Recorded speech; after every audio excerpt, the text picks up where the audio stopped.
शान्ताकारं भुजगशयनं पद्मनाभं सुरेशं विश्वधारं गगनसदृशं मेघवर्णं शवालं लक्ष्मीकान्तं कमलनयनं योगीर्धमनमयं वन्दे विष्णुमभयहरं सर्वलोकैकनाथं शङ्करं शृङ्गाचार्यं केशवबादरायणं सूत्रभाष्यकृतो वन्दे भगवन्तो पुनः पुनः ईश्वरो गुरुरात्मेति मूर्तिभेदविभागिने व्योमवद्व्यापदेहाय दक्षिणामूर्तये नमः। अखण्डमण्डलाकारं व्याप्तं येन चराचरं तत्पदं दर्शितं येन तस्मै श्रीगुरुवे नमः। बोलो सद्गुरु महाराज की जय, श्री उमापति महादेव की जय। व्यास गद्दी पर विराजमान आचार्य जी महाराज और मंच पर बैठे हुए ब्राह्मण और आचार्य सबको मैं आत्मा रूप में सभी भक्तों को भी प्रणाम करता हूँ। बंधुओं, आप बहुत कथा सुन चुके होंगे और भी कई जगह आपने सुनी होगी और अभी आप सुन रहे हैं। इसका महत्व तभी होगा जब आप सुन करके अपने जीवन में कुछ उतारोगे। इतनी सुनी ये नहीं है, कितना आपने जीवन में उतारा है। क्यों? अगर भोजन पाते समय आपकी सब्जी में नमक नहीं होगा तो भोजन आपका बेकार होगा। अगर मंदिर में कोई मूर्ति नहीं है तो वो मंदिर भी बेकार है। और कहते हॉस्पिटल में अगर कोई डॉक्टर नहीं है तो वो हॉस्पिटल भी तो बेकार है। ऐसे अगर हमारे जीवन में शांति नहीं है तो जीवन बेकार है, क्योंकि हम लोग सुन करके अपने जीवन में काम उतारते हैं और घर में जाकर के वही लड़ाई झगड़ा होता है। इसीलिए संत लोग कहते हैं कि पहले कितना बड़ा परिवार होता था, अब परिवार की जगह एक मेरा परिवार उसने ले लिया है। और लेटरिन बाथरूम अटैचमेंट जो है, कहते एक कमरे में 2 कमरे में अटैचमेंट जो बन गया ना, वो अपने परिवार की अटैचमेंट छूट गई है। पता ही नहीं है साथ में जो भाई है वो क्या ठीक है या नहीं है। इंसान अपने ही अटैचमेंट में लगा हुआ है, क्योंकि अपने एरिया में पहले ऐसे नहीं होता था। इसलिए बंधुओं, आपने अपने जीवन में जो है, क्योंकि संयम, अगर सांप को निकाल दोगे तो क्या बचेगा? यम। कहते संयम अपने जीवन में बहुत जरूरी है। अगर संयम नहीं होगा तो कहते आगे फिर बढ़ना मुश्किल हो जाएगा। क्यों?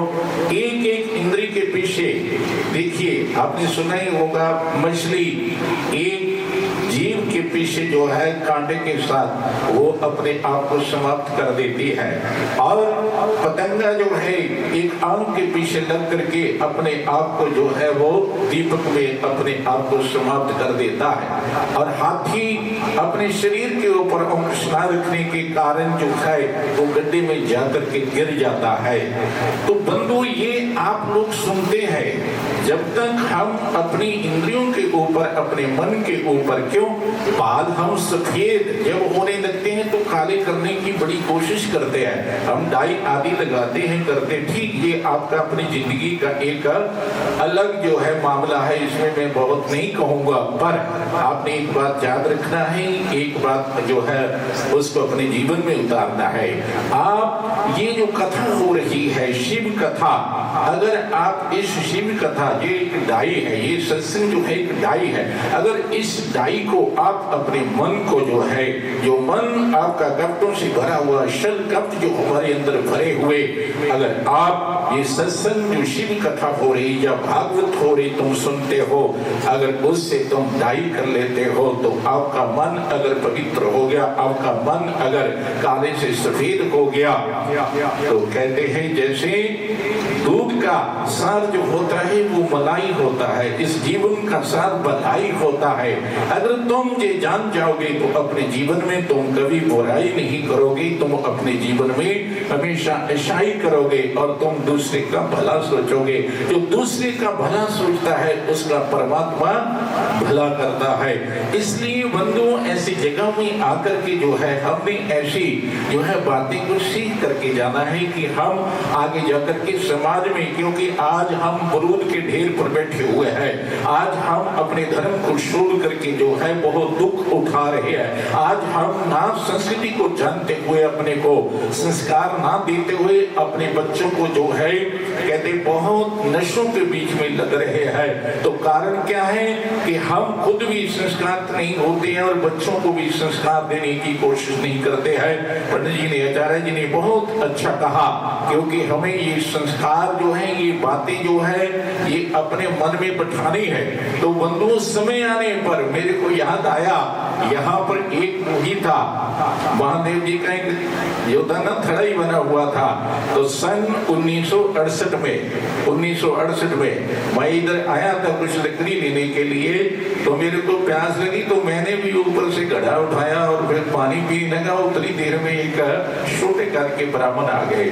वो मेरे को कहते हैं कि आप कि बेटा तुम क्या कर रहे हो? मैंने कहा बहुत प्यास लगी। कहते कोई बात नहीं, प्यास लगी है तो लो मैं पिलाता हूँ आपको। कहते मैं आपको पिला देता हूँ, कोई बात नहीं। वो जल मेरे को पिला दिया। देखिए वो भी समय था, उस समय क्योंकि यहाँ से रास्ता होता था, लकड़ी लेने भी जाते थे, घास लेने भी जाते थे, लेकिन जब समय बदल जाता है तो कहते उस समय का कहते कोई पता नहीं, परमात्मा ने समय को कैसा, जब समय आता है कैसा बना देना है। तो तुम भी उस परमात्मा के ऊपर एक निश्चात्मिक बुद्धि जो है रख करके, बना करके, क्योंकि हमारी बुद्धि जो है डोल जाती, थोड़ा सा कष्ट आता है, थोड़ा सा कोई ऐसा विघ्न हुआ तो हम परमपिता परमात्मा के नाम का सिमरन और भगवान की पूजा जो है वो बड़ी जल्दी छोड़ देते हैं। अभी आप महाराज जी के, आचार्य जी के मुखारबिन से सुन रहे थे घृष्मेश्वर महादेव के बारे में।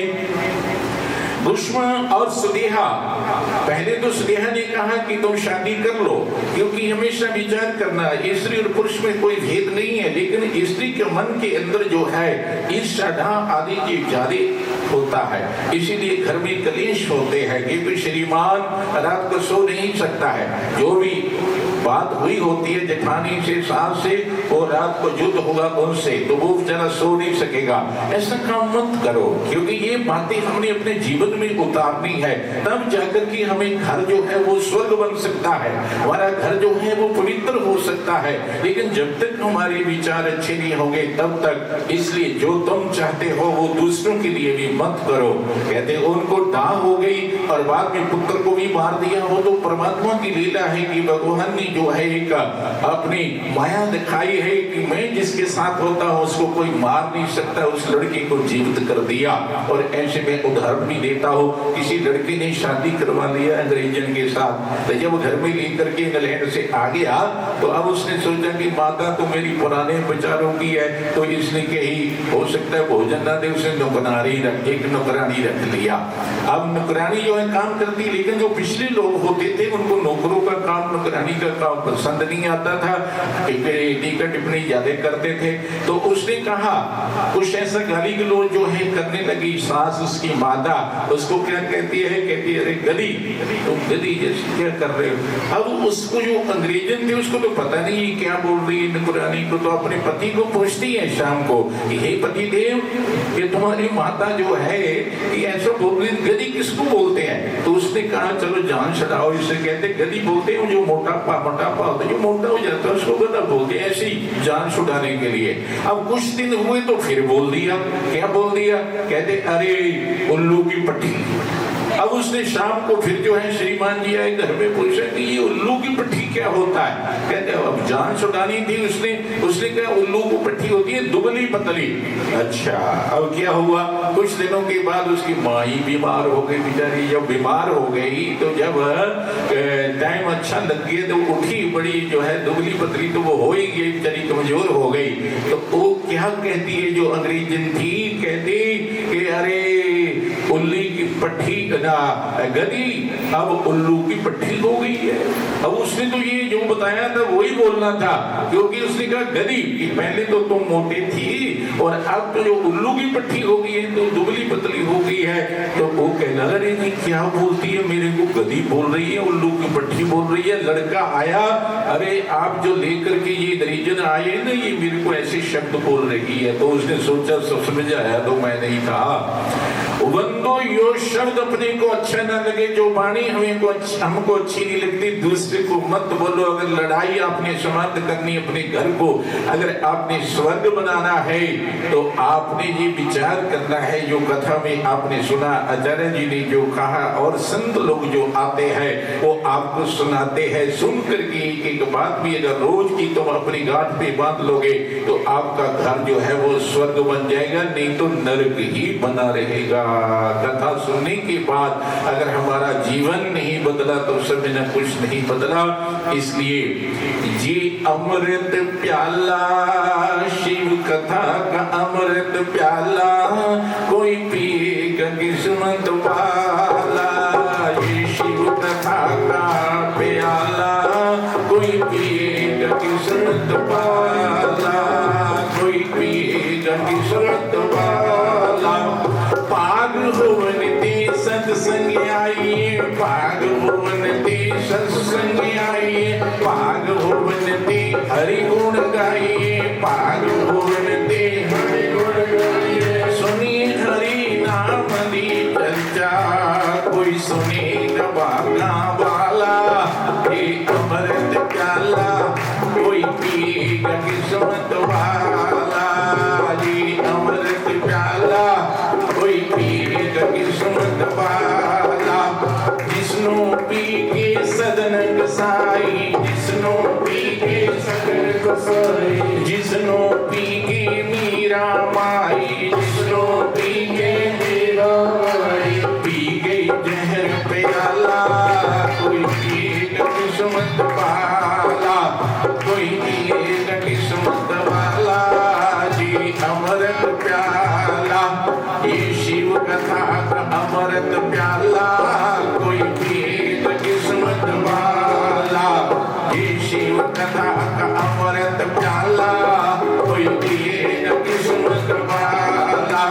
जिस दी शोभा मंदिर मंदिर, जिस दी शोभा मंदिर मंदिर, जिसदा तेज सूरज दे अंदर, जिसदा तेज सूरज दे अंदर, जगमग कर रही ज्वाला, कोई पिएगा किस्मत वाला।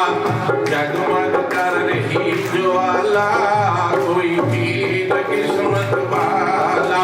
ये शिव कथा का अमृत प्याला, कोई पिएगा किस्मत वाला। ये शिव कथा का अमृत प्याला, कोई पिएगा किस्मत वाला।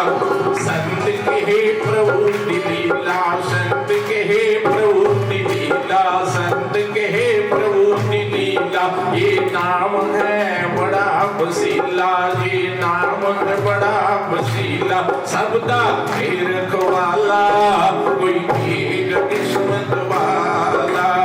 ये शिव कथा का अमृत प्याला, कोई पिएगा किस्मत वाला। ये शिव कथा का अमृत प्याला, कोई पिएगा किस्मत वाला। इसलिए बंधु अपने होश हवास में कुछ कार्य ऐसे कर जाना। क्योंकि मकान बनाया, सजाया, गद्दी लगाए, फिर सोफा सेट लगाए, कहते सारा कुछ लगा लिया पर मन नहीं सजाया। मन ऐसी जगह में आकर के ही सजता है जब हमें कोई दिल में बात बैठ जाती है, फिर हम घर में जाकर के उसका अगर मनन करते तो अपने जीते जी कुछ कर जाना। बाद में आस मत रखना कि मेरी आत्म शांति के लिए कुछ मेरे लिए कोई करेगा, ये कोई पता नहीं है। नारद जी ऐसे डुमरू को लेकर के घूम रहे थे, प्रकटन कर रहे थे, तो ऐसे ही पीपल के नीचे आकर के बैठ गए और सामने बनिए की दुकान थी, ऐसे बाजार था तो बैठ गए। अब दोनों बैठ गए तो उधर से कसाई जो है ना बकरी लेकर के आ गया, तो एक बकरा निकला जाकर के जो है सीधा बनिए की दुकान में चला गया, अंदर चला गया। उसको डंडे मारने लगे, अरे ये कहाँ आ गया, बाकी सब उधर चले गए। उसको डंडे, उसने जाकर के थोड़ा सा ढेर में से कुछ है खाया, पर उन्होंने डंडे मार मार के उसका हाल खराब कर दिया। अब आया क्यों था, उसी की दुकान थी, वो तो उसका पिता था। वधु ये आपको पता नहीं है, हमारे परिवार के गई भी को जीव आत्मा वो वापस आप आपके घर में भी आ सकती, लेकिन इंसान जो है इन चक्षुओं से देख नहीं सकता है। इसलिए ये ज्ञान की ज्योति इंसान को प्राप्त होती है। अभी आचार्य जी बोल रहे थे कल सुदर्शन चक्र के बारे में आपको बताया जाएगा, लेकिन अगर आप अभ्यास करोगे बंधु, मैं ये वैदेश से कहता हूँ, सुदर्शन चक्र के रोज तुम दर्शन कर सकते हो। ये ज्योति और सुदर्शन चक्र ये तो इंसान के अंदर पर हम बैठते नहीं, अभ्यास नहीं करते हैं, इसलिए हम सुन करके जो है उसको छोड़ देते हैं। ये चीजें सभी आप अपने अंदर से प्राप्त कर सकते हैं। इसीलिए कहते हैं आचार्य जी ने कहा कि जब तुम किसी संत की शरण में बैठोगे, जाकर के कुछ अध्यात्म में चलोगे, तो आपको बहुत कुछ प्राप्त हो सकता है। कहने का भाव, मेरे पास अभी कोई थोड़े दिनों की बात है, लड्डू गोपाल लेके चले हुए थे। मैंने कहा कितने साल हो गए? 25 साल हो गए। कहते तो मैं जब थोड़ी सी अध्यात्म में उसको लेके गया तो वही छोड़ गया, अभी वहीं पड़ा हुआ है। कहते महाराज हमें तो पता ही नहीं था, अब तो ऐसे लेके चले हुए हैं, 25 साल हो गए। तो जब उसने बात सुनी, क्योंकि हमें पता नहीं है कि हमें क्या करना है, कैसे करना है, और हम किसी संत महापुरुष के पास जाकर के इन बातों को पूछने की कोशिश नहीं करते हैं। जो सुन लिया उसी में, क्योंकि सुनाने वाला तो जो है हो सकता है उसने अपनी मौज में क्या आपको सुनाया, लेकिन उसका फिर हमने भी कुछ रस निकालना है कि जो बात सुनी है कि ये ठीक भी है या हम ऐसे चले हुए हैं। तो बंधु कहने का भाव कि आपने बाप क्या हुआ कि वो तो पिता ही था उसका, बकरी की जूनी में चले गए, अपने जीवन में कुछ किया। अगर 2 कदम हमें मिले, 2 टांगे मिले हुए, 2 हाथ मिले हुए, अगर हम शुभ काम नहीं करेंगे तो कल को 4 हो जाएंगे। हम कुत्ते बन करके, हम जानवर बन करके इन्हीं जगहों में आकर के घूमे। क्यों? हमारी आसक्ति हमें बांध करके बैठी हुई है। अगर इंसान आसक्ति को छोड़ करके संसार में रहता है, उसको कोई बांध नहीं सकता। आसक्ति से छूट करके इंसान बंधनों से मुक्त हो जाता, इसी को मोक्ष कहते हैं। अभी आचार्य जी ने कहा साधन धाम मोक्ष कर द्वारा बड़े भाग्य मनुष्य तनु पावा सुदुर्लभ सद्ग्रंथ निगावा। कहते साधना करने पर तुम मोक्ष की सीढ़ी पर तुम जो है बैठे हो, चढ़ सकते हो, क्योंकि मनुष्य शरीर में हम आए हैं। अगर इस मनुष्य शरीर में तुम खा पी करके जिंदगी अपनी व्यतीत कर गए तो फिर रोना मत, बाद में पछताना मत। इसलिए बंधु, अब उसने, उसके लड़के ने पकड़ा उसको क्या पता मेरा पिता है। कसाई के पास क्या कहते हैं, इसकी गर्दन काटना, जब हलाल करना तो मेरे को देना, तो मैंने इसको जो है बनाना। इसने बहुत तंग किया, बड़ी मुश्किल से पकड़ा गया, उसको ये नहीं पता है। तब तुमरू जो है वो पूछता महाराज क्या बात है, आप हंस भी रहे हो। कहते मैं इसलिए हंस रहा हूँ कि ये इसी का पिता है, इसको इससे मोह सकती थी इसलिए गया, लेकिन अब ये जानता नहीं है और इसका क्या हाल। कहता है इसको मार करके, काट करके मेरे को बंधो, इसलिए अपनी जिंदगी में होश हवास में आपने जो है कुछ कर लेना, कुछ दान कर लेना है, चलती अवस्था में ही तुम कर सकते हो, और बाद में जो है जब समय निकल जाता है तो हम कुछ नहीं कर सकते हैं। इसलिए मैं सभी आए हुए भक्तों का और बैठी हुई जहाँ पर आचार्य ब्राह्मण जो भी है सबको जो है प्रणाम करता हो।